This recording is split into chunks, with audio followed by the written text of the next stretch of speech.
This podcast is part of the Big Heads Media Podcast Network. Go to bigheadsmedia.com for more great podcasts. You know who I can do without? I can do without the people in the video store. Which ones? All of them. This is Massive Late Fee with Mike and Mark.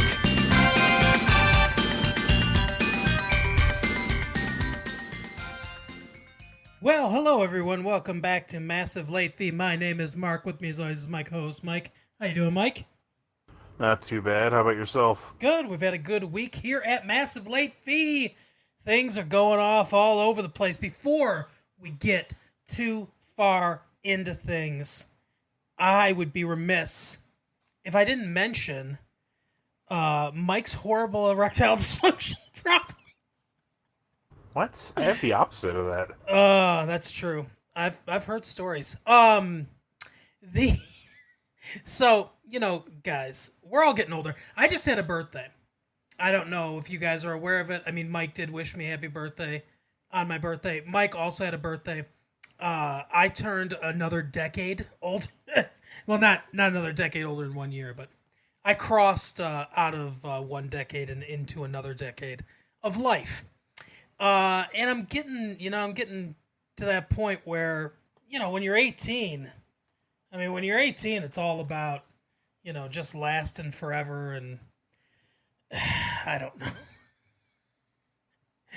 But if you want to have good sex, sometimes you need a little pick-me-up. I mean, Mike, I know you haven't necessarily used this product, but you could see the usefulness, right? Like if I can definitely see the usefulness. If somebody wanted to last a little bit longer, you don't necessarily have to have erectile dysfunction to want to have a 4-hour erection. I hear that Blue Chew puts the fun in erectile dysfunction. That's right. I guess we should make it clear. We're talking about Blue Chew now. So Blue Chew is the first chewable erectile dysfunction medication. That means that it's going to go to work a hell of a lot faster than swallowing that old blue pill. You don't even want to mess with that thing. That's going to take forever. So you want to go to bluechew.com. It says here that's blue like the color blue. Yep, chew like the color chew. Right. I guess maybe to not confuse it with blue like BLEW. Yeah, we don't need it. This is an American website. It's not in French. Right. So, well, I guess that, yeah. So you want to go to bluechew.com to get some, it's an FDA approved medication. So, it's got all the same stuff. Yeah. Is this like a Viagra, or is it like a kind of like the generic version? Because I think you could get a generic now. Yeah, it basically is. So it has the same active ingredients as Viagra and Cialis, but it's a generic. It's chewable. It's way cheaper than any of those medications. I don't think I'm supposed to read this, but it wants me to add a personal endorsement. Oh, no. Talk about my personal experience and convey the difference that Blue Chew makes. So, you've said many times before that you have trouble getting an erection, so maybe this is the perfect product for you. It is true that before Blue Chew, I was forced to use tongue depressors and and tape. and tape and rubber bands as like a splint.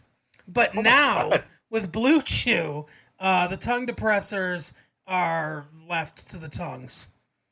And there's something else on the tongue. I don't know if you want to use that in this context. Let's play doctor. Hey, that's not a light. But, dudes, if you could, let's wrap, guys. If you could benefit from some extra function. If you want a super hard cock, go to confidence. Yeah, exactly. I mean, pretty much. So, now here's the thing. Right now, Blue Chew's got a special deal for all of our listeners, okay? If you go to bluechew.com, you get your first shipment free when you use our promo code LATEFEE. That's LATFEE. You thought they would have gone with massive for the promo code on this one. Yeah, that's true. Just all you've got to do is use, or all you have to pay is $5 shipping, but you get your first bottle free. I mean, what the hell? Why not do that? That's Blue BLUE Chew.com, promo code LATEFEE to try it for free. And then their tagline is you provide the late fee, they'll provide the massive. exactly. Blue Chew is the better, cheaper, faster choice. And we thank them for sponsoring this podcast. Thank you. We can't say that it cures a disease. That's one of the restrictions. I guess that's an FDA restriction. Yeah, is this? Maybe I should not ask you about this on the air. If erectile dysfunction is a disease, No, I thought that.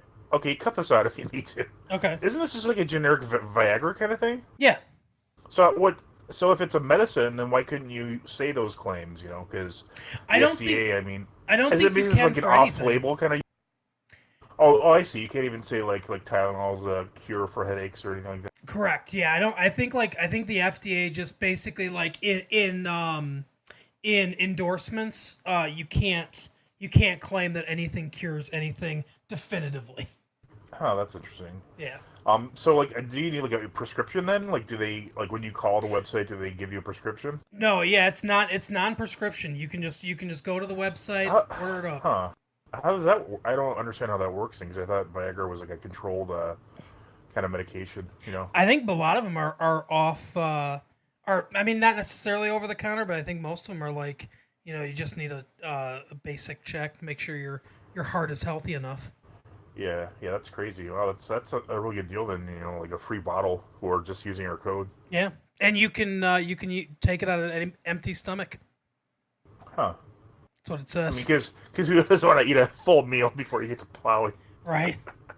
I mean, I guess that is a good point. It's nice that you don't have to have anything in your stomach. Yeah. Soon she'll have something in her stomach. There you go. But anyway, so on to the news today. So I've got a new drop anytime we talk about Disney news. So like just right before we talk about Disney news, I'll talk about it. So here's something new that Disney's doing. That's right, Mike. Ever since Disney bought the rights to Star Wars, they've been making bigger plans than Hitler. So the Disney Plus is planning a Mighty Ducks reboot. Oh, get out of here. Yep, it's happening. Is Jussie Smollett going to be in this one too? Guys, you wouldn't believe what the Hawks did to me last. You're right. We wouldn't. Oh my god. Yeah, they drove me down to their ice rink outdoors, and hey, it's June. Right. So apparently, the Mighty Ducks is going to have a reboot on Disney Plus. It will shoot from January 10th, 2020 to June 1st, 2020 in Vancouver, presumably because they've got a lot of tax breaks there. We don't know. It's a long time for a Mighty Ducks movie. Do you need like 3 months or not 3 months? You said January to June. That's like 5 months. February to June, yeah. But it's going to to be for Mighty Ducks. It's going to be a TV show. Oh, I see. Okay, yeah, that makes more sense then. But I guess it's going to focus on a 13-year-old boy who gets kicked off the junior division of a Mighty Ducks team, and his mom decides to start their own team, which sounds a lot like Little Giants. And it sounds like in real life Disney would sue them mightily, like, as soon as they could. Oh yeah, absolutely. Hey, you can't use our likenesses, and when little kids die, they can't have Spider-Man at their funeral. I think it was at the grave. Well, he got in the grave. Because just having Spider-Man show up at the funeral was really fucked up. Like he'll web the coffin and gently lower it down. I don't think they meant that. Oh my god. Tom Holland's just like, I'm sorry about your passings. He's English. Do the American accent, you dick. You know what's funny? So, I'm sure you've heard that Christian Bale rants about the lights and everything on the Terminator thing. What is the most amazing thing to me about that is that he doesn't once lose his American accent when he's doing that, because he's like Welsh and he doesn't. He never goes to that. Yeah, that's pretty funny. So another Star Wars news. That's right, Mike. Ever since Disney bought the rights to Star Wars, they've been making bigger plans than Hitler. Maybe I should just do that once for like a block of Star Wars news. Yeah, I do think it's hilarious, though. Yeah, it sounds like it's breaking up on my end, which is weird because nothing else is, unlike that last week horrible incidents of a recording. Oh no, you are crystal clear. Everything's going very well. Good. But so Star Wars apparently is going on hiatus following the new movie, according to Bob Iger, at least as far as the movies go. So I guess this is what counts as news now, or this is what counts as entertainment now, I guess. In a conference call with shareholders, a Cinema Blend reports that Bob Iger is quoted as saying, in the Star Wars case, Star Wars 9, which comes out this December, will be the last. I love that he has to tell shareholders that. Will be the last of the Skywalker saga and will go into a hiatus for a few years before the next Star Wars feature. Of course, The Mandalorian is going to be on Disney Plus, and I have a feeling I think the Obi-Wan thing is supposed to be a TV show too. So there's definitely some stuff they're going to be doing on TV.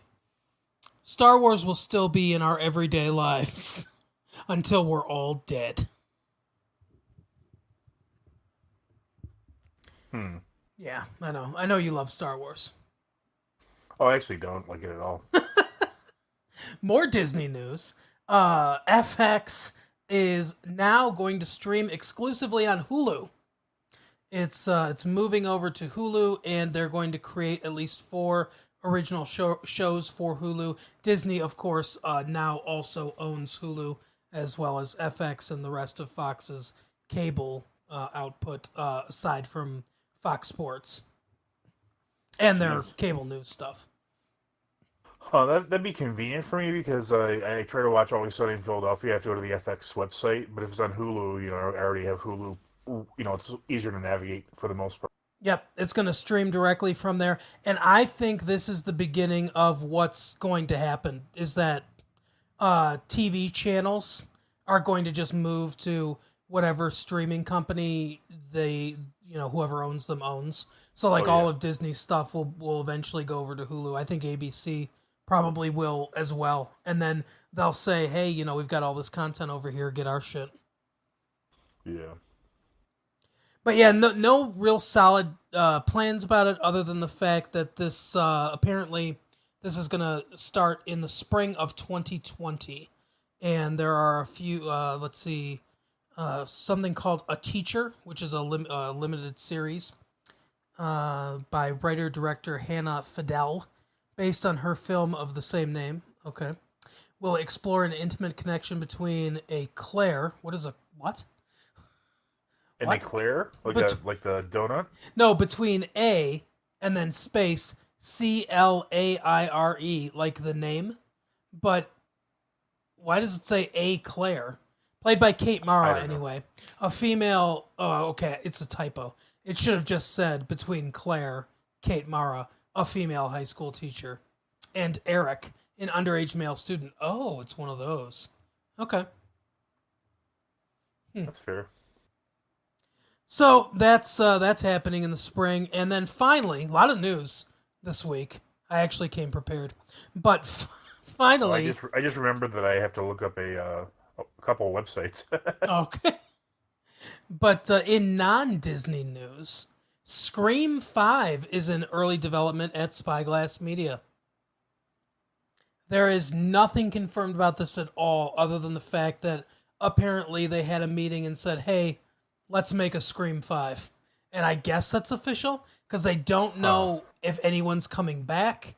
They don't know. Let's be honest. What else are those people doing? Yeah, Nev Campbell and well, it's funny because in here they say we don't know if any of the old cast is coming back, i.e., Nev Campbell, Courtney Cox, David Arquette, Rose McGowan.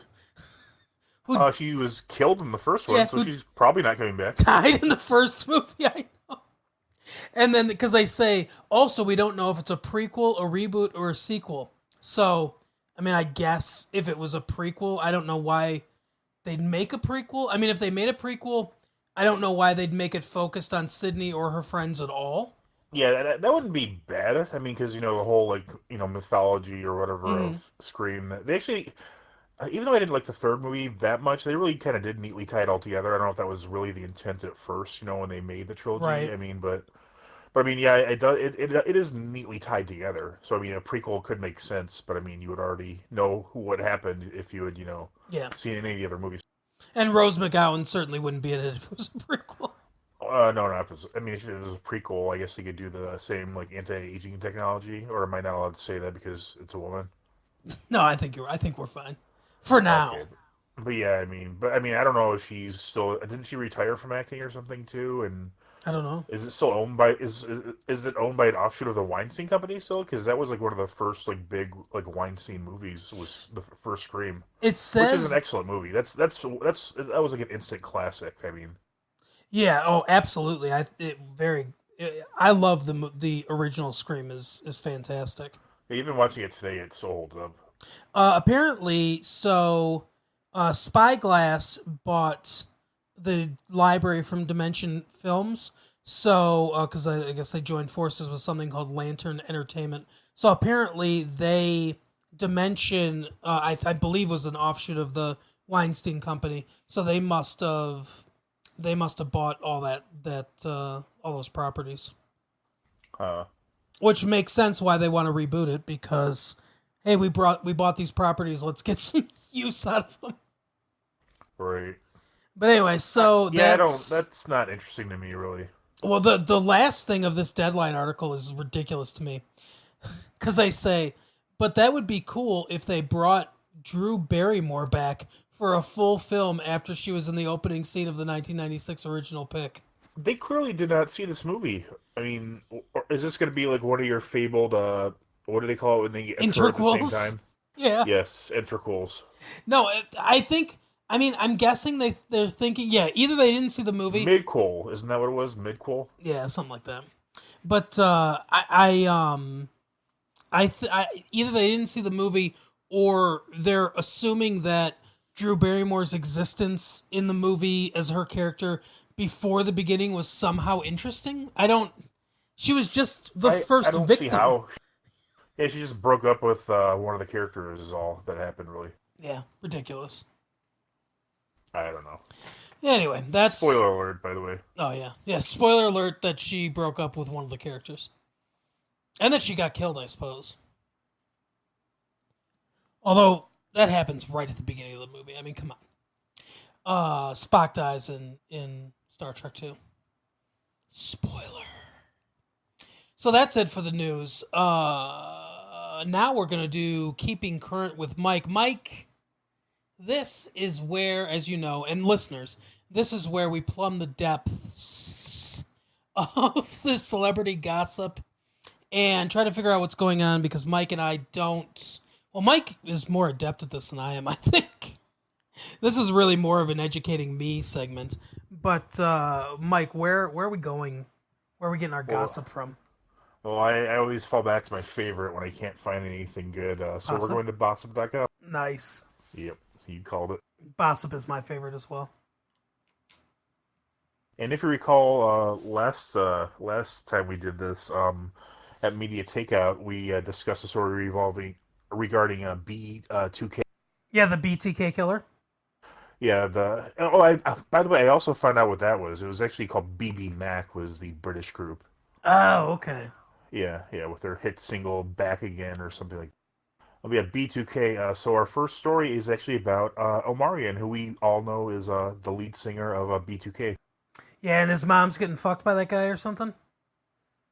Yeah, the other guy's fucking his mom from what Yeah. we gathered last week. Nice. All right. The first story, yikes, April, spelled Apryl, which I don't understand, says Omarion pays a measly $350 per kid in child support, allegedly lies about income disparity. Wow. Well, I pay more than that in child support, so for the one child that I pay child support for. So yeah, for The my one you first got on marriage. paper. Right, exactly. That I know about. Yeah, I don't know how many, it says per kid, so I wonder how many there are. But yeah, apparently someone at Bossip or Takeout Media hates Omarion. Yeah. So here's the thing. I looked up April, and April Jones came up. Apparently, she's a TV personality, I guess. But one of the first things that comes up for her is a headline. I'm trying to see where this is from. This is from Madame Noir, whatever that is. It says April Jones says she was not shitting on Omarion's pee-pee. What the fuck? Like, does it mean literally, like, she's defecating at it, or she's, like, making derogatory comments? Oh, apparently yes. Yes. Okay. So apparently she had said somebody that she was with now is the best dick of my life. But she says she wasn't attempting to insult Omarion with that. It's not all about Omarion, okay? Oh wait, apparently she's dating someone named Lil Fizz. We discussed Lil Fizz before, I think. We did? Yeah, I cannot remember what it was, but I remember you were listing names of people on something, and one of them was Lil Fizz. Lil Fizz. Yes. But anyway, so April Jones was born in Illinois. She has 2 children, apparently. May Kazuko Grandberry and Mega with 2 A's, Omari Grandberry. She's on the show Love and Hip Hop Hollywood. Of course. That's all I got about her. Isn't Omarion also on the show? So maybe that's how he's making his money. I would 'Cause assume yes. I don't know too much about B2K, being out there currently. Yeah, I thought that they were in jail, right? Or no, is he dead? Is Dennis Rader dead? Dennis Rader? Yeah. Oh, no, he's in jail. Okay. I wasn't sure if he was alive or they killed him or what. Fuck, this I dude's feel only like- I bet he 5'6". Yeah, he doesn't seem very large. Bump, bump, bump. So he is on... Well, his website is omarionworldwide.com. Huh. So good for him. Let's see. He is on... Yes. Love and Hip Hop Hollywood. Yes, he is on Love and Hip Hop Hollywood. This seems like it's been on for a while. Yeah, that's weird.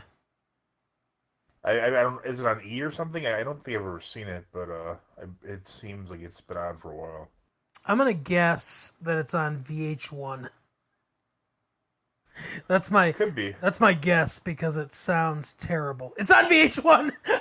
Nice. Nice. Oh my god. I feel like E has a lot of terrible shows as well. Yeah, that's true. It's also available on Hulu apparently, Well, and Philo if you have a subscription to that. I don't even know what that is. I like how if they're both on the same show, how can he lie about his income? Because she would probably have a good idea of what he's making. It's probably at least as much as she's making. You would think. I mean, he's got to at least be making scale, right? I'm sure it's more than that. Yeah. I mean, if it's popular enough to be on, it's probably such a low production, cost for the show. Mm-hmm. But yeah, so that's the first story. Our second story, I'm sure you've heard about this, has been like all over the news channels I lurk around. Ginny, this is not this particular, but the subject of it. Ginny Mao tried to defend T.I.'s hymen-checking hijinks, which is hilarious, by the way, and got snowman shredded on Twitter. I've never heard of any of this.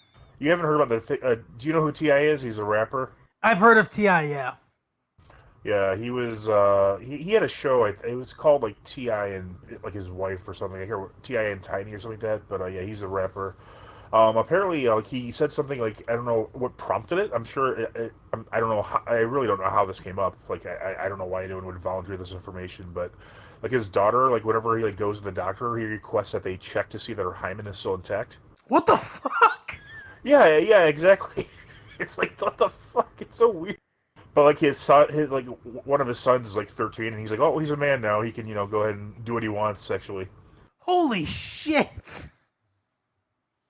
Yeah, but yeah, I'm surprised you haven't heard about that. I've heard about that story like a lot this week. Might as well just buy her a chastity belt. What the? How old is his daughter?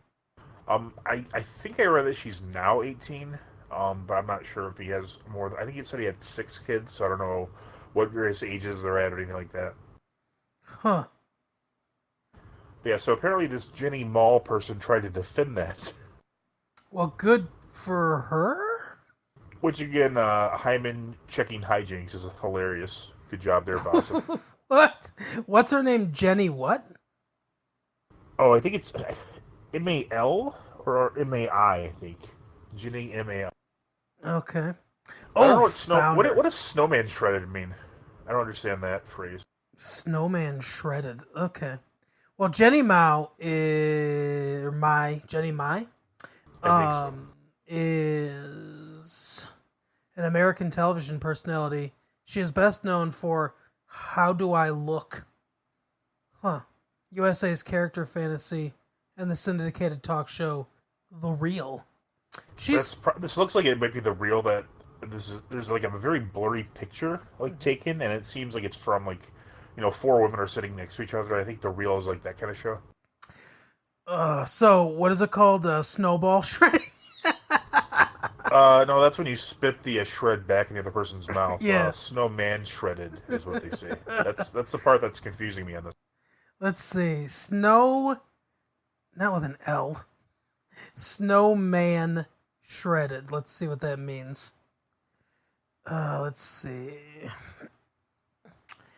Make a snowman that shreds. It's a baby center thing. Let's see. Snowman shredded.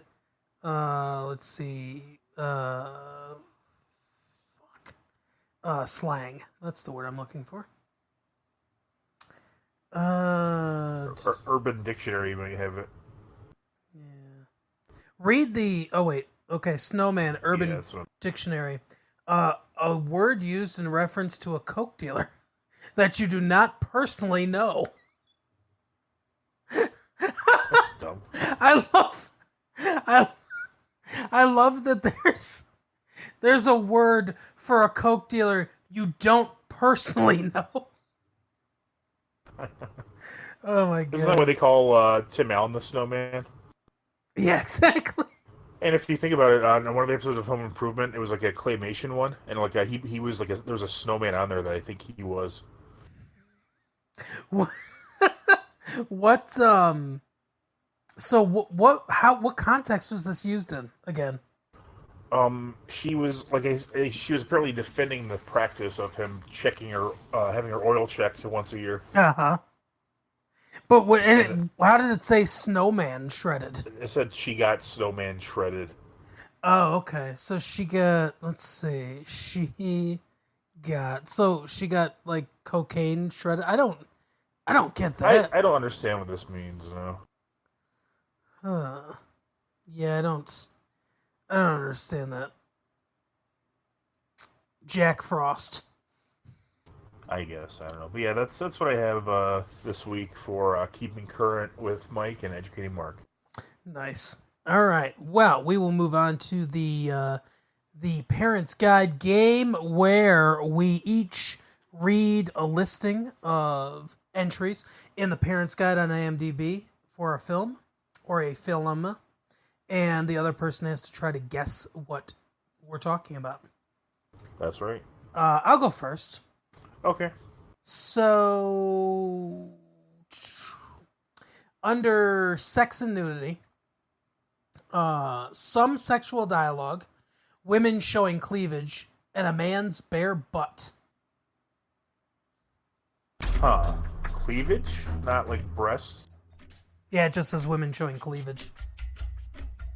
Don't stop or my mom will shoot. No, I should do that at some point, though. Let's see. Violence and gore. Non-graphic shootouts. Some comical violence of people being hit with objects or running into things. Jeez. Idiocracy. No. Let's see. Profanity. A few F words said and other swear words throughout the movie. Uncle Buck. No. I think there's only 2 more left in here. It's a slim pickings.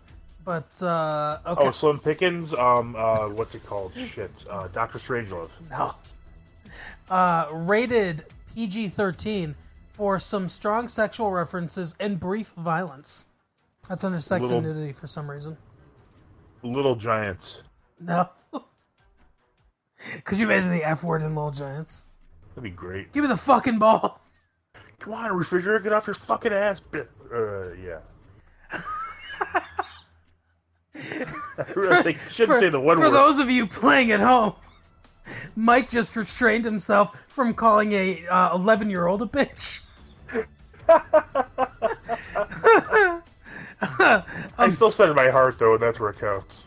A man mispronounces swear words, saying things like cork soaker and farging ice holes. Okay, yeah, so, we finally got to this. It's Johnny Dangerously. Correct. Yeah, all the other clues are just so generic. Yeah, really. And there's some stuff that happens in that movie that's worthy of the parent's guide. Yes, there definitely is. Those farging ice holes. Are you ready, Mark? Oh, I'm as ready as if I just took some Blue Chew. I thought I heard some scratching on the table. It must be coming from underneath. Is that your personal endorsement? Yep, that's right. All right, clue number 1. A married woman kisses another man. True Lies. No, although I think I was going to do that, but I think I already did that one. Maybe. And I also was going to pick Scream, but I think I already did that one, so it's neither of those. Okay. Let's see. Some male-on-male kissing at a rave. Male-on-male kissing at a rave. Interesting. Oh, is that interesting, Mark? That's very interesting. I don't need Blue Chew when that's happening. You need the antidote to Blue Chew. Let's see. Interview with the Vampire. No. I don't think they go to any raves in that one. I don't think raves existed yet. No. Only the end of that movie is like in modern times.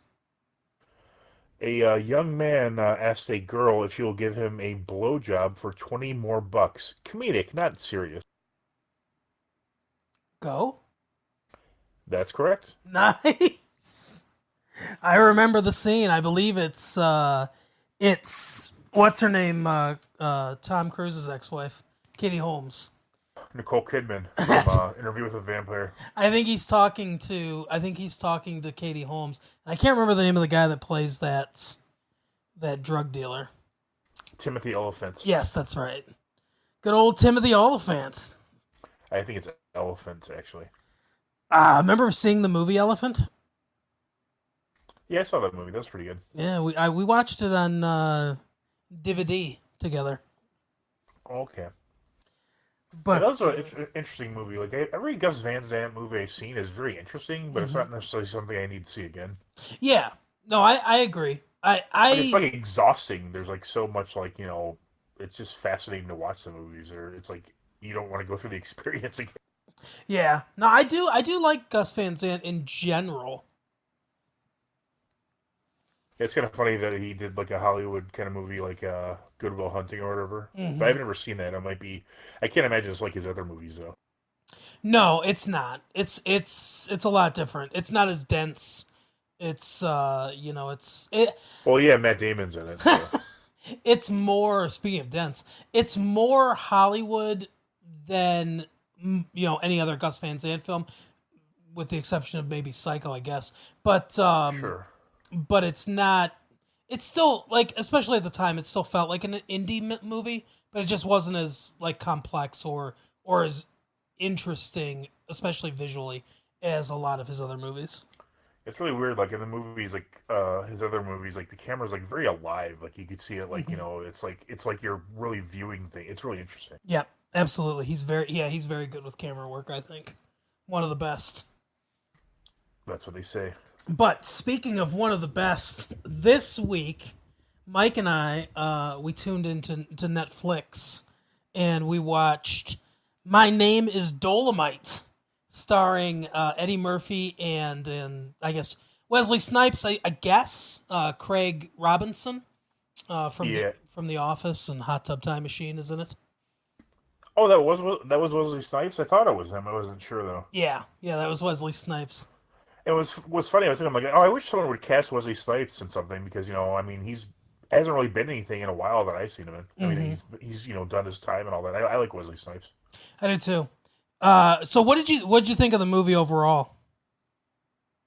I actually didn't like it that much. Really? Okay, so this will be good because we so rarely disagree, and I loved it. So this will be interesting to talk about. So tell me what didn't you like about it? Well, first of all, I'd like to tell you about an amazing website. Oh yeah. What site is that, you ask? It's mybookie.ag, I think. Oh, you got it. He got it. Yes, it's mybookie.ag, the best bookie site on the internet around. I don't know how many there are, but this is the best one. It's the best. Yep. All those other ones suck.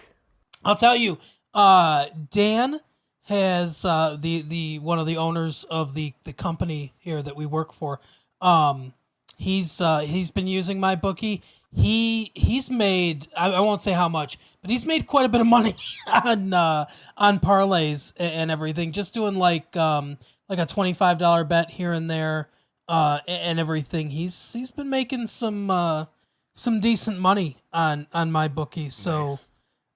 you definitely want to check it out. Between football season, the NBA, college basketball starting up, it's time to get off that sideline.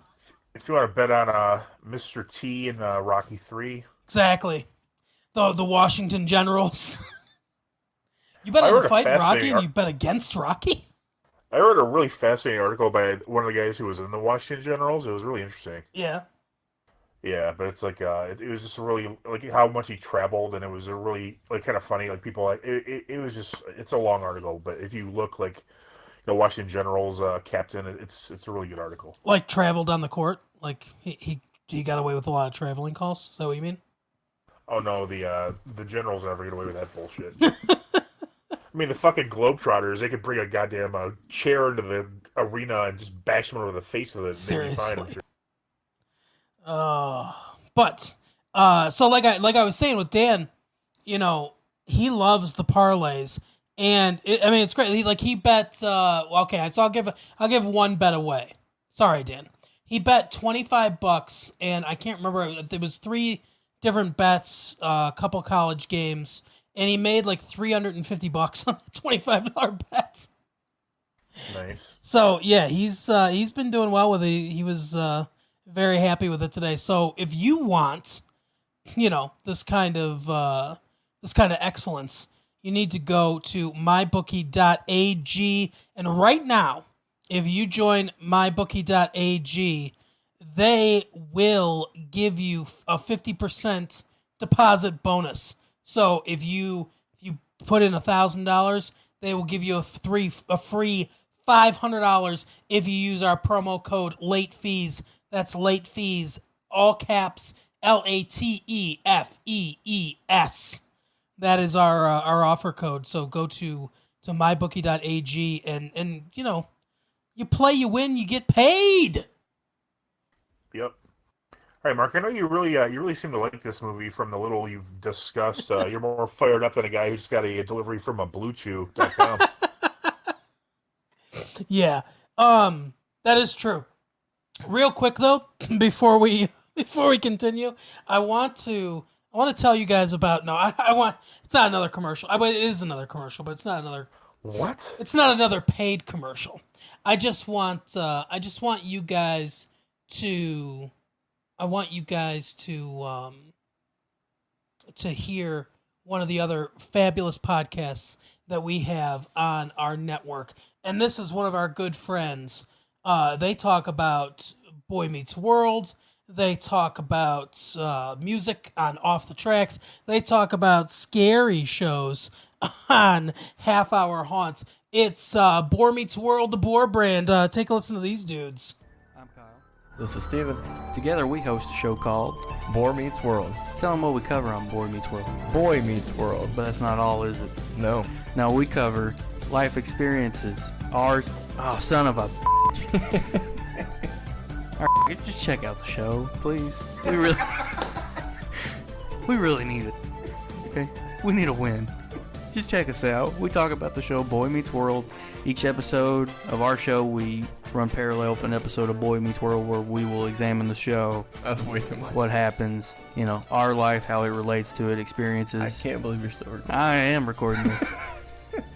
Check it out, guys. You'll get some hilarious stories from me and Steven from our childhood. You'll get a great... I lost it. So that was Poor Meets World. You definitely want to check them out. They are hilarious. But yeah, Mike, I do like this movie quite a bit. So basically, for those of you that don't know, this movie is about the life of Rudy Ray Moore, who was the creator of... Well, sort of, the creator of Dolemite. As they point out in the movie, Dolemite was a slave story, basically, I guess is how they put it. It's sort of like folklore kind of thing. Like a folk hero kind of thing, yeah. Yeah. So, but he created this character based around Dolemite, and there were a lot of things I didn't know about him because I think he made like 9 or 10 movies, and I've seen most of them, including Petey Wheatstraw, which is where he fights the devil, and some of the other ones that they've done, Dolemite obviously, but I didn't realize that he started out as a stand-up comedian and kind of toured around. Well, he started out in music. So one of the things I find interesting about Rudy Ray Moore is he's one of these people that wanted to be famous and tried basically literally everything he could. He would not give up on trying to be famous. And that's interesting. But the thing that I think makes the movie this carries the film the entire way from beginning to end is the performance of Eddie Murphy, who is absolutely fantastic in the movie. There are so many moments because Rudy Ray Moore was this guy that just, especially in the persona on stage, was just a guy that yelled. I mean, what was funny about him was basically just that part that they show at the end of the movie, one of the funniest parts of Dolemite, where he's where he says, "Oh, come on, bitch," or "Oh, bitch, please." And it's just he had this as Dolemite, he had this very strong presence of, just screaming and everything.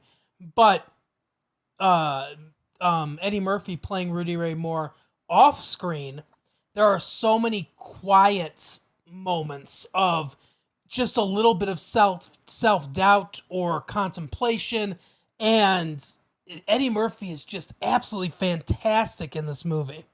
Did you at least like his performance? Oh no, I thought he sucked. No, I'm just kidding. Yeah, he was. That might actually be part of the reason why I didn't care for that much. Mm-hmm. This was almost like a documentary. It wasn't really. It didn't seem like a biopic. I mean, he's just perfect in this movie. Yeah. Oh, for sure. Eddie Murphy. I mean, for those who are only familiar with the latter part of his catalog, where they have Norbit and that kind of stuff. I mean, yeah. he's an amazing actor. Even from a young age, as Norm Macdonald points out, at one point, like the guest canceled on Saturday Night Live, and he was like 19 years old, and he just like okay, I'll host the show, and he pulled it off, no problem. He was just like he's like genius. Eddie Murphy's a genius. Yeah, absolutely. And yeah, he hilarious, and like you said, I mean, he is a very skilled actor. Like very naturally good actor. I think he got a lot of hype for the movie Dream. Was it Dreamgirls a few years ago? I don't know if he was nominated or won or anything like that, but he definitely should be nominated for like an Emmy for this. You know, I mean, unless they're gonna play it, in theaters, and it could be nominated for an Oscar. I mean, he's a great in this movie. Yeah, absolutely. But he's phenomenal in the film, and I like Wesley Snipes a lot in the movie too. Actually, he's playing like I don't think he's ever really played this type of character before. He's got a lot of like. At first, I thought maybe he might. But I mean, you see him with a woman at first, but he's got this like kind of feminine quality to him, to his mannerisms and his way about him, and I think it's just more like he's very superior, like he's very posh, superior, almost like affects an English accent at times. Right. And he looks down at all of us, and he's fantastic. I'm a big fan of Wesley Snipes as well, and I like you are, and I think he's also awesome in this movie. Yeah, he's really in.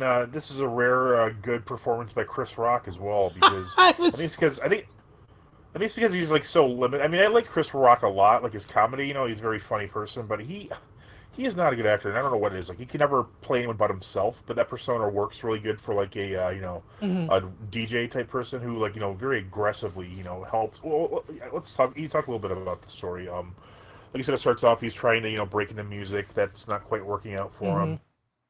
Then he gets into stand up, but he's not really good at that either. But then he kind of gets the idea to use like this Dolemite character. And he goes to an older, a guy who he pays him. I can't remember how much he pays, but gives him some money to tell him more about this Dolemite character. Yeah, he's got like a stack of dollar bills, and then he goes to where all the bums are, and he's like, "Tell me your stories," and he records all these stories. And I was watching it with my wife, and Carol was like, "So what? He just stole all this stuff?" And I was like, "Well, I mean, I don't know." And then, if the movie's to be believed. Not really. He got a lot of his inspiration for like the patter and how to talk and everything from this, but he workshopped a lot of the as you can see in the scenes, he workshopped a lot of the actual lines and kind of changed them, morphed them, but and the thing is I feel like cuz he like Rudy Ray Moore and as Eddie Murphy plays him, I think this is accurate, was a very strong performer and a naturally funny person. If you see his movies, I think he is a naturally funny person. But I think, as we kind of see at the beginning, because he's emceeing for this band that Craig Robinson's leading, and he's just not good. Like, his jokes are pretty lame, and he has no confidence. He has no stage presence. But when he dresses up as this Dolemite character, when he becomes this character, he creates a presence. And I think that's a big part of what sells it. I asked my wife, because he starts doing these jokes, and I want to ask you too, because I don't know the answer. I think I know the answer, but I'm not sure. He starts doing a lot of these jokes, and some of them are okay. Some of them are kind of funny, I guess. But do you think, like, everyone's fucking loving it? And apparently that's what it was really like in the early 70s as well. Do you think this is a black thing, and I don't understand it because I'm white? Or do you think it's a 1970s thing? What, the jokes? Yeah, the fact that everyone thinks these jokes are funny, and for the most part, I didn't. You mean everybody in the movie, or everybody like in real life? Well, everyone in the movie's obviously losing their shit, and apparently that's what it was like in real life as well when he started touring. Yeah, I think it's 100% a generational thing. You know? That's what I think too. Yeah. Like look back at any like look back at like Lenny Bruce. I'm Hmm. sure not one thing he says will make you laugh, but you know at the time it was like seeing like Marilyn Manson like his peak, like so full of like like dark like mysticism, like oh my Hmm. god, it's Lenny Bruce, but if you heard like one of his jokes, you'd be like, okay, this guy like was like being arrested and shit for this. You know what? You know what? I immediately thought of was the National Lampoon when that first came out, like in the or like before Saturday Night Live, around the same time in the early '70s. And I thought, like, if you read one of those old ones, or if you listen to like their radio hour from way back then, it's not, or even Saturday Night Live, which a lot of those performers got from the National Lampoon. A lot of those writers came from the National Lampoon and the performers, like Gilda Radner and Dan Aykroyd and everything, and Bill Murray. So if you watch like the first season or two of Saturday Night Live, it's the same thing. It's not funny, but Oh, it's not even a little funny.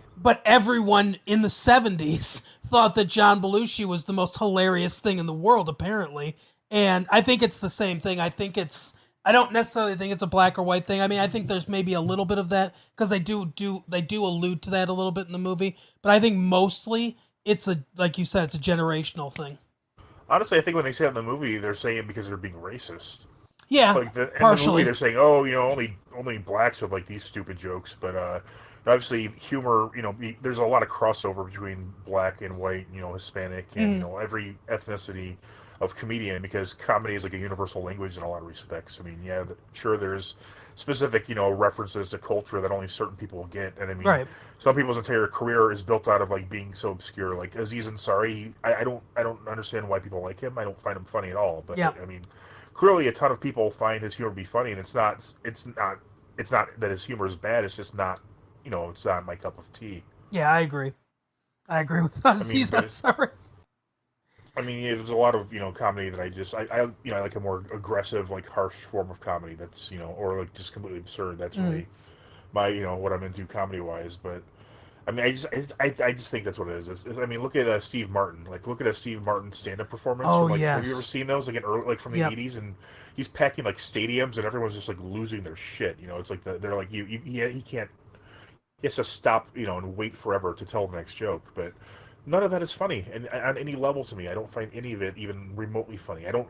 In fact, I don't understand why people are finding it funny. That's how unfunny it is to me. No, agreed. Like because I've seen his act from I think it's like 78, 79 or something like that. Like he toured for like 3 years or whatever. And like you said, he was absolutely packing like 50,000 people into auditoriums, doing this stuff where he's got a thing on his head that makes it look like an arrow's going through his head. And I've watched it. I've started to watch because I'm a big fan of stand-up comedy just like you are. So I try to watch basically everything, at least as much as I can stand of some stuff, because I never know when I'm going to find a gem somewhere. But out of curiosity, I started watching this, and I think I maybe got 15 or 20 minutes into it, and I was like, I can't fucking do this. Like, what is funny? This is just painfully bad. And I think Yeah, I mean, that's of course, we have to acknowledge that, I mean, all comedy is much like math. It's built on, the predecessors. So, I mean, we right. wouldn't have, like, like, we wouldn't have someone like Norm Macdonald if we didn't have, like, what's the guy's name? H.L. Minky, back Yes. in the 30s, I mean, it's all standing on the shoulders of giants. But at the same time, I mean, you wouldn't want a car that was the basis for the most current car out there. Like, you wouldn't want a Model T because a Mm-hmm. Model T is just, it's obsolete in a lot of ways. And Yep. unfortunately, as culture evolves, you evolve out of and into different forms of comedy. Like we've mentioned many times on our show, if you take any like comedy from the '80s that's PG-13 or rated R, you could just not have it made today, Oh for yeah. so many reasons. Yep. And I think that Steve Martin is funny in certain things. Like I've seen him in different I know you movies. see them in Cheaper by the Dozen. Right. But I think, and it's funny because I think Steve Martin is aware that that he wouldn't be able to do that today because he was on Comedians in Cars Getting Coffee, and Jerry Seinfeld, I think quite erroneously said, oh, you could take that act on the road today and it would kill. And Steve Martin immediately goes, No. And he's like, like Jerry Seinfeld's like, really? And he's like, he goes, it was such a product of its time. I don't think there's any way that it would play today. And he's absolutely right. Oh yeah, 100% correct. So I think he's fully aware, and you know, it obviously humor with generations, it's just different because there's so much that goes into it. Like what's going on at the time, the zeitgeist of the time. Yeah, that's essentially what it is. And unless you're doing a certain form of jokes, like a one-liner type, Right. like Mitch Hedberg, his material is almost timeless, you know, Yeah. in a sense. You could get into it from like, you know, you could go, oh God, you know, you could listen to it today, but then like if you listen to any like a person who's like 18 years old, you know, and they want to, you know, oh, I saw this Dolemite, I want to, you know, look up Eddie Murphy. If they saw Eddie Murphy raw, it would just like blow their mind. Like, Oh, you know, there's yes. that like I saw like a few years ago. I'm like, yeah, I'll watch it, and like you know, I always heard it was like the funniest thing ever. And first of all, it wasn't, and that's not because Eddie Murphy's not funny. It's because it was a time shot of 1984. Oh, absolutely. Yes. And you know, I mean, the language doesn't offend me, but you know, like jokes about Mr. T and you know, using words that are very offensive nowadays. No, I mean, everybody's laughing their ass off. It's hilarious at the time, you know. And that's, I mean, that's the thing. I mean, even if you get you certain words from a certain time, then that just shows you how, you know, differently things are between the time periods. Like, I mean, humor is such a, you know, time is of the essence thing. I mean, obviously timing, including, you know, year speaking wise, you know, chronologically speaking, timing is very important for comedy. Yep. No, absolutely. And that's, you know, that's the thing about like Dolemite and some of these movies. So sometimes, you know, things will, and so with this movie, so I guess where we left off. So he's, you know, he starts this Dolemite. He starts this character, and it gets really popular really quickly. Yep. I mean, I mean, in real life, who knows? It probably wasn't very quick, but I mean, and as portrayed in the movie, it skyrockets. Like Dolemite is like almost like the Jerky Boys when their albums first came out. You know, it spreads like wild. Yeah, and it's the early 70s, so he's touring like kind of all over the South, basically. He's doing the Southern Circuit.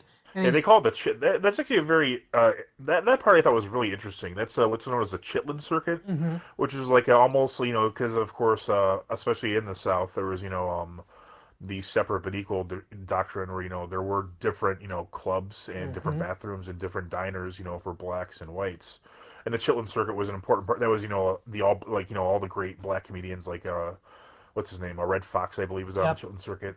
I forget her name. The woman who was also on Sanford and Son. You know, who played Ethel. Oh yes, I can't think of her name. But yeah, she's hilarious. About I'm not even gonna guess. I don't know what it is, but look her up. I mean, it's, you know, all these great. It's much like the Negro Leagues in baseball. I mean, you know, obviously, you know, and you know, when you have everybody participating, you know, African Americans are, you know, as funny as, and you know, in a lot of ways funnier than, you know, like some of the greatest comedians are African Americans. But so, you know. They couldn't compete. It was like them versus like what's his name, the guy who did the Tonight Show, the first Tonight Show guy. Oh, Steve Allen. Yeah, Steve Allen. I mean, you could put Steve Allen against Red Fox, and there's no question who's the funnier of the two. Yes.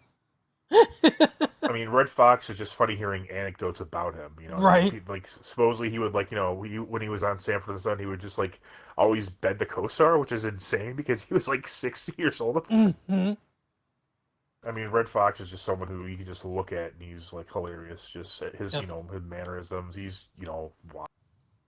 LaWanda Page. That's it, LaWanda Page. Yeah. Yeah, she is hilarious. I think there's a documentary about her on Netflix. I don't know if it's still up there, but I heard it's very good. I just haven't seen it. Oh, maybe we'll check it out. Probably not. So, but yeah.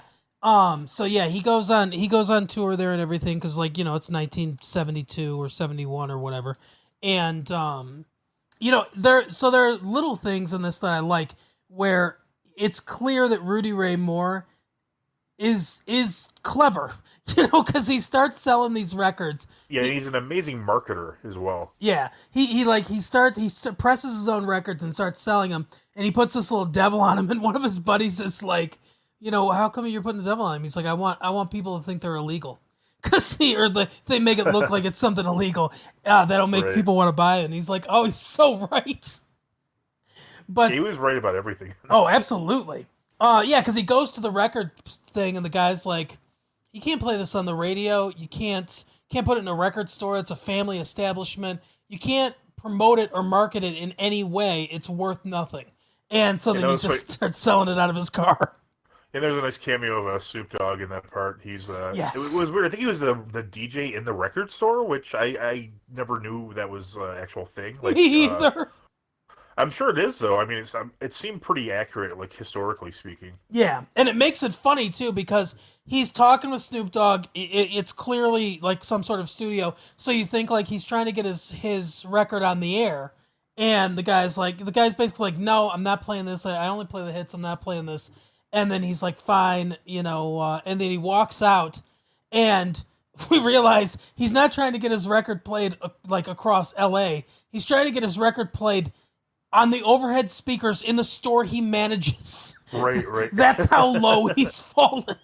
Yes. So, it's sort of like a brilliant little kind of way to open the movie. The writers of this also wrote Ed Wood, which is another movie I like a lot. I think that also made me not like this as much because I was constantly comparing it to Ed Wood because I thought it was going to be the same sort of movie, like, this is more of like a straight drama. Yes. It's not like a I wouldn't really say there's funny parts in it either. I mean, I can't think of any. At least to me that were funny. Yeah, it's not. There's nothing overtly funny about the movie. It is pretty much a straight drama. Yeah, so I was kind of expecting, especially with Eddie Murphy, who's obviously a talented comedic actor as well. I mean, I think I would have much preferred if it was almost like Ed Wood was like almost over the top. You definitely could have leaned into that with like the type of like movies that were being made by Rudy Ray Moore. Oh yeah, if they had made this like a biopic, but in the style of a blaxploitation film, I could have seen that being really good. Actually, yeah. Yeah, that would have been amazing. But yeah, so he tours around. He's doing pretty well. He ends up getting picked up by some mobsters that own a business. Yeah. And they put his record out and everything, and he starts to actually climb up the Billboard charts, and they're like, hey, get back here, let's make some more records. So he starts making more records, and then he goes to, he's making some decent money, and he goes out to the movies with friends of his, and he sees what was it, The Paper Chase or something like that? I can't remember now. I think that's what it was. Yeah. It was. I think it was one with one of the guys from The Odd Couple, Jack Lemmon, maybe. Yeah, it's Jack Lemmon and Walter Matthau. Yeah, so maybe I think it was Paper Chase or something like that, but I don't remember. But yeah, they correctly point out, as I just mentioned a few minutes ago, that this is not funny at all. People are laughing at this, and it's like the least funny thing you've ever seen. It's, I mean, again, maybe at the time, that was funny for certain people, but it's probably something like The Big Bang Theory, where it's like a lot of people watch it, but you just don't know why.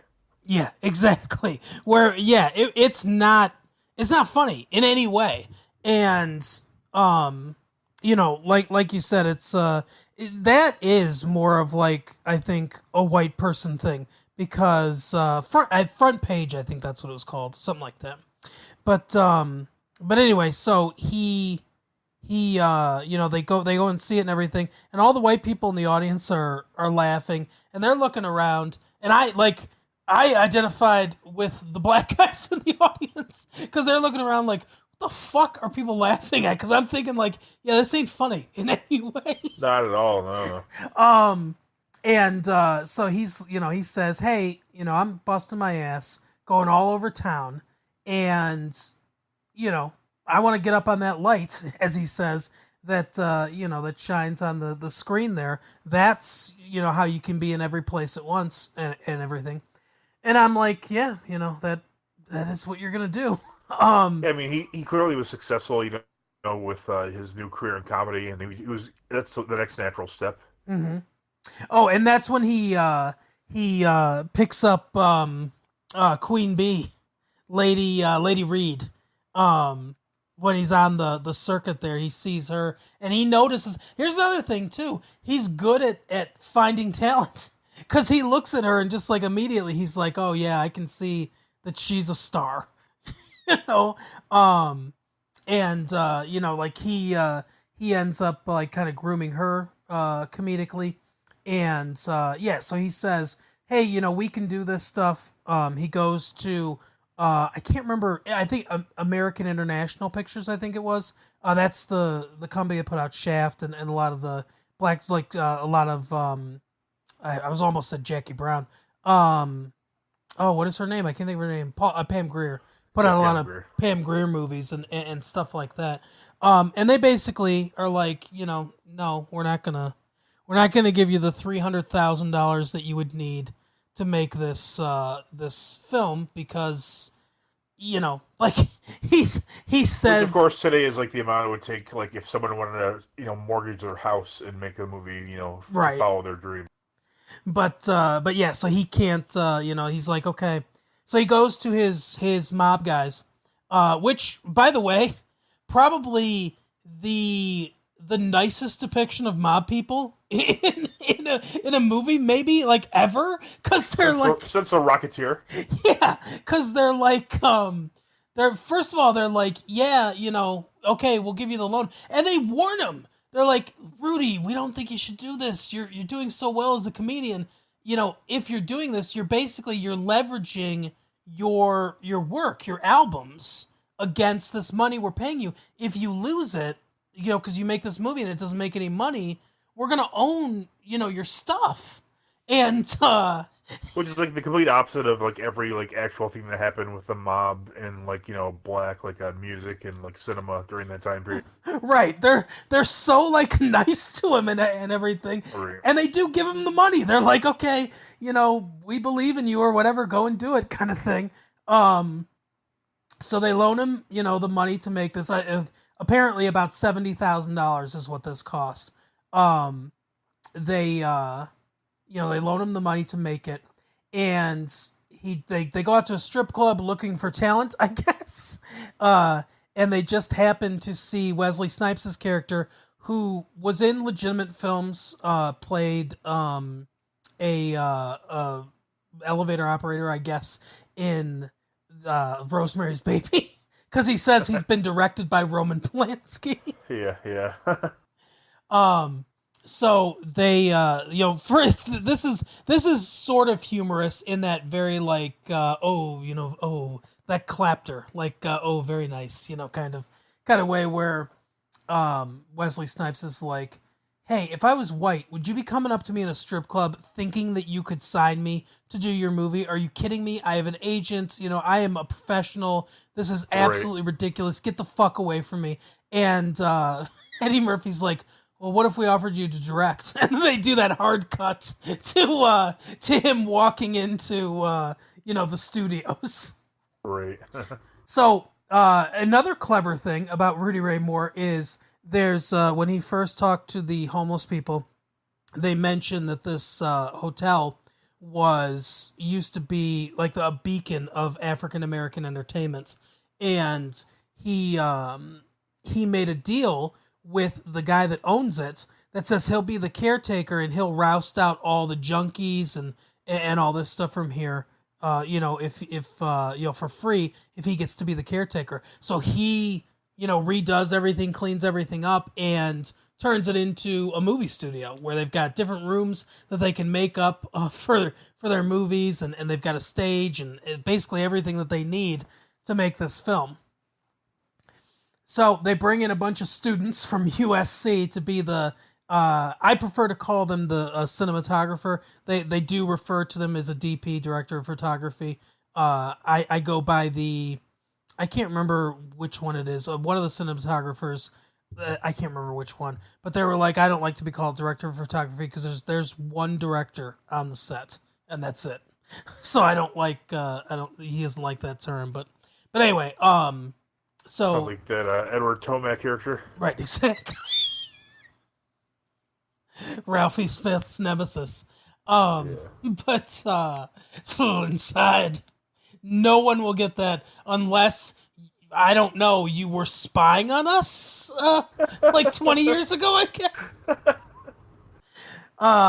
We're just a local reference to a movie Mike and I made our own. But anyway, so he they bring these guys in and everything, students to work, and he's paying them and everything. He's burning through. He's doing it on the cheap, like obviously very much so. But he's still paying them, to do this and everything. And they start filming the movie. And here's the thing. So he goes to a local theater. He gets Keegan-Michael Key. I can't remember what the guy's Jones, I think Jerry Jones. Yeah, that's his name. He he was a writer and he wrote a lot of plays, I guess, in this area. And they're talking about what they're going to do, and he wants to do a very like gritty, like street drama type thing, and obviously Rudy Ray Moore's more into the comedy, and Dolemite is by its nature a comedic character. And you can kind of see the conflict of these ideas immediately. But also the way they're talking about it, I'm just like, I've seen the movie. I know how ridiculous the movie is. But I'm listening to them and I'm like, oh, they're going to make something. They're really going to make something that means something, that says something. It's like it really pulled me in. And even though I know it's not going to happen. But, so, they start filming things and things get changed here and there, obviously. Eddie Murphy as Rudy Ray Moore's talking to Lady Reed and says, he doesn't want to do this sex scene with this white woman. And he's like, I don't know why they wrote a sex scene. And she's like, you're Dolemite, you need to have sex with at least, somebody. And he's like, I can't do it. Like, I can't be sexy, basically. And she says, well, do it, do it funny. And that's what they do. I mean, it's ridiculous. Like, the bed's moving up and down.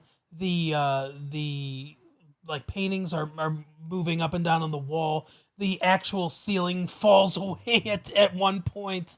And in the movie, it's totally ridiculous. But that's all. Like in Petey Wheatstraw, he has sex with like 30 demons. These like female demons from hell, and it's like the whole thing is just him like making the motion like he's having sex with them. You can see him from like behind, like he turns around and looks right at the camera and is smiling, and it's all sped up like it's Jack Benny footage. So it's like every time he did a sex scene, it was always played for comedy. And that kind of started here with Dolemite. So, that worked out well. And then he goes to sell the picture, and they say, no, we don't want it. As his mob guys said, the thing is, Rudy, you don't make a movie for like the 9 blocks around you where you live. But Rudy Ray Moore correctly says there are 9 blocks like that in every city across the country. Right. So then and also like, he ran out of money at the end, and didn't I can't remember how that resolved itself, because like he just hadn't paid everybody. He got another loan. He got another loan from the mobsters, and the mobsters are like, dude, if this fails, you're gonna be working for us for free for the rest of your life. Right. And he's like, oh, so I'm gonna be a slave, and they're like, hey, whoa. But yeah, so they give him more money, which is so funny to me.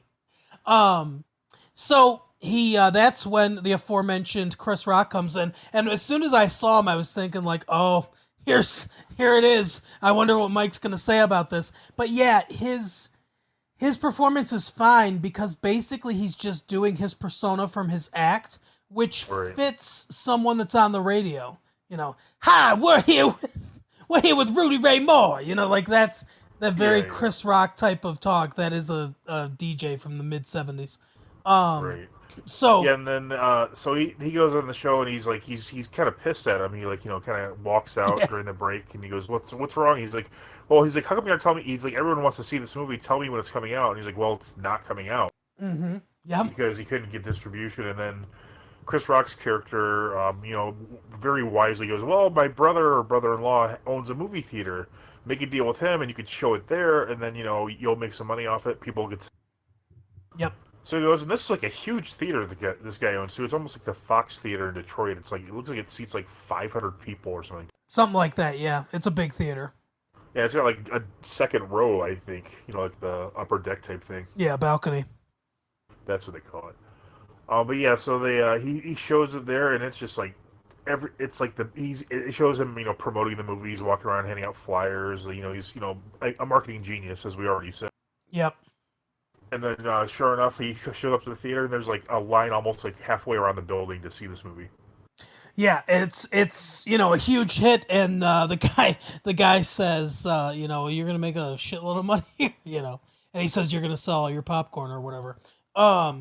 So obviously they show it several nights there and everything. That's when Saul from Better Call Saul, Bob Odenkirk, that's when he's looking at the take from all the different theaters. And he's like, what the fuck? This thing is, this theater broke some records. What's going on here? So he finds out that Dolemite is the movie that was doing it.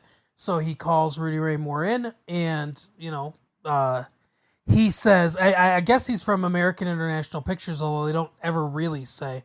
But Rudy Ray Moore is like, yeah, you guys, fucked me over before. You said you didn't want the movie, and Bob Odenkirk's like, look, we were wrong. This movie's gonna play to black audiences for sure, and they make a deal. So they're gonna premiere the movie, and I'm telling you, Mike, because I didn't remember if this movie was a hit or not. Because I wasn't around in the 70s, and I didn't really look it up before I watched the movie. I knew it had become a cult classic, and I knew pretty much everybody knew what it was now. But I didn't know if it was a hit in theaters. So there was so much tension to me watching it. This is one of the things I loved about the movie. There was so much tension watching it. They all get dressed up. They get into the limousine. They start reading the critics' reviews, which are terrible. And they're pulling up, and he's like, look, if we even if nobody shows up, we made it. We made a movie. We did it. He paid back the mobsters, by the way. He sent them a check for $30,000 or whatever that he borrowed from them. And when they come around and they roll down the window, and he looks out, and it's just mobbed, like people lined all the way down the street. It was such a fucking satisfying moment to me. I was like, yes, you did it, Rudy Ray Moore. Like when we saw the movie Angus, he stood up and said, yeah, go on, Angus. That's right, yeah. Or whatever you yelled, that was hilarious. Yeah. But yeah, it was so like viscerally satisfying. And then he comes out, everyone's packed, and he's like, hey, like, come on, we love to have you here, but we're not built for this kind of crowd. So they usher him inside. They're about to go in, and the manager of the thing is like, yeah, we got, we're sold out for this showing. We're sold out for this showing. I think we're gonna have to add a 2 a.m. showing just to satisfy everybody. And he stops, and he's like, these people are gonna be out here until 2 o'clock in the morning, and you can tell, like, he really was a humble, like, person. He really didn't have, like, a huge ego, and he really did care about, like, everyone. Like, you could tell he was so grateful that these people loved him. Like, that's all he ever wanted. It's one of those weird stories where it's like, you hear about people like Sinatra and stuff like that who, like, absolutely fucking loathed themselves and just wanted to be loved so badly. And even though they became, like, hugely famous, it never filled that dark hole inside because, whatever it was, like, their mom or wife or whatever it was never, like, loved them the way that they wanted to. But for Rudy Ray Moore, this was all he wanted. This did satisfy him. And he's like, you know what? Like, go inside. These people, came to see her. Like, they're going to be out here until 2 o'clock in the morning. Like, he really cared about them. Yeah. So he goes out there and plays to the crowd and everything. And, that's kind of where the movie ends. We get a little, like, text stuff that says the movie made $10 fucking million off a budget of 70,000. And maybe they put in another... Like, after American International bought it, they probably put in something like 30 or 40 grand for advertising, is my guess. Although that would have even been a lot, I think, in the 70s. But let's say that. So like 110,000, it made $10 million, just enormous. And then obviously they went to make other movies and stuff like that, and his legacy was established. But yeah, I mean, like the performances, and I mean, I do see what you're saying, and I think if they had done it in a style of blaxploitation, it could have been really funny and really good. But I did like it. I was emotionally invested in this movie and these characters. Yeah, it's kind of not what I expected. I thought it would be more like Ed Wood, like I said, where it's more like, there's obviously like, they've, added some stuff that didn't happen in the lines and that sort of thing. But yeah, it wasn't, and it's not a bad movie. Eddie Murphy's great in it. All the performances are great. I like at the end how it said it was in tribute to Charlie Murphy, Eddie Murphy's brother. That was nice. Yep. Then they showed a few scenes from the actual Dolemite, and it was kind of neat to see that too. Yeah. Oh, that's what it was. Bitch, are you for real? It's so fun. Like, what I love about Rudy Ray Moore is Rudy Ray Moore had such a strong vision for everything. Like with Dolemite or with well, actually I'm not sure with Dolemite, because I gotta ask you this question in a minute. But like with Petey Wheatstraw and with the other movies that he made after Dolemite was a hit, he knew exactly what kind of movie he wanted to make. He knew how he wanted it to be. He knew he wanted comedy in it. He knew he wanted nudity in it. He knew he wanted kung fu in it. And like he knew exactly how each scene was gonna play, and that's what it was. And it's funny because like this character, like the Dolemite character, like everything that he created, right? Like doesn't fit in with Shaft, doesn't fit in with other black exploitation films from the era. Like he basically like created the movie for like that's he couldn't have just been in comedies in the 70s. Like that character and like that persona wouldn't have fit. He had to make his own movie in order to do it. Like, and he did it with everything. Like he really just like through force of will like carved out and created everything that he wanted. But the question I was going to ask you is, at the end, he's kind of looking, everyone's like, or not at the end, when they're in Indianapolis, and he rents out that theater, and he sees the people watching the movie for the first time, and they're fucking laughing their asses off at the movie. The theater owner is like, is this supposed to be a comedy? I thought this was like more like a Shaft kind of like, actiony thing. He's like, no, it's, it's like, yeah, it's a comedy. It's this, it's that, they get it. They understand. Do you think that that's how he meant it? That he meant for people to view it in the way that it was viewed? Or do you think that like he wanted it to be taken earnestly, but then everyone took it as a comedy and he was like, well, let's roll with this? I think he just rolled with it. Yeah. I mean, there are certain things in it that are obviously meant to be comedy, like that sex scene and everything, where it's like it's almost like Mel Brooks like in that's some a really stuff. good comparison. Yeah. But Mel Brooks, another person who I don't find funny. Right. But you saw there's some parts I think that are obviously meant to be funny. But yeah, I think a lot of it was supposed to be serious, and then he saw that and he was just like, yeah, let's just go with this. Because if you look at his other movies after Dolemite, they're made with that mentality in mind. You can tell. Like they're much more overtly comic than Dolemite is. Sure. So it's like he like realized, okay, people are gonna laugh at this and stuff, so let's make it silly like that. And I think that's like what a lot of his movies became. And I think you're right. He probably did just roll with it. Oh. Yeah, that's my guess. But that is, that's My Name is Dolemite. I mean, I thought it was great. Mike, not as much, but we're all entitled to be wrong. So yeah, Eddie Murphy is great in this, but it's just again not what I thought I was going into it. Right. But I would recommend it. I'm guessing you wouldn't, Mike? No, I mean, if you know it's a biopic and you like biopics, I just don't generally like biopics. Right. To me, they're hit and miss. I like some, I don't like others. That Queen biopic, I watched that. It was terrible. I just don't. The idea of them isn't interesting to me for the most part. Yeah. But that is our episode for tonight. Do all the thing. Oh, I got another drop for this. So this is what I feel like. Every time I have to do this shit at the end, where I tell you like, hey, subscribe to us and tell a friend and all that stuff. This is what I feel like right here. I'm Kyle. Nope, not that one. Not that one either. Leave a like. What do you got against it? Yeah. Do you like content? So do we. Leave a like. Hate myself.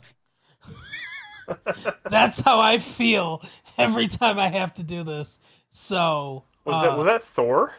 no, that's just because they're Australian. That's It sounded like an Asgardian accent to me. that's from the guys from the Weekly Planet, the other podcast that I listen to and like besides our podcast. Pretty soon with this board here that Rode saw it in their hearts to gift to us, the wonderful people at Rode. Get a Rodecaster Pro. It's the best thing you'll ever do. But anyway, with all the drops that I can put on here, eventually the show I think is just going to be clips that I think are funny from various different sources. And that'll be the entire show. We won't even need to provide any content. I'll get some John Mulaney stuff, some Norm Macdonald jokes, and I'll just pepper them all in there, and it'll just be a stream of that from beginning to end. There you go. Anyway, so like James said there, leave a like and tell some friends and everything. But we will see you next week. Bye. See you next time.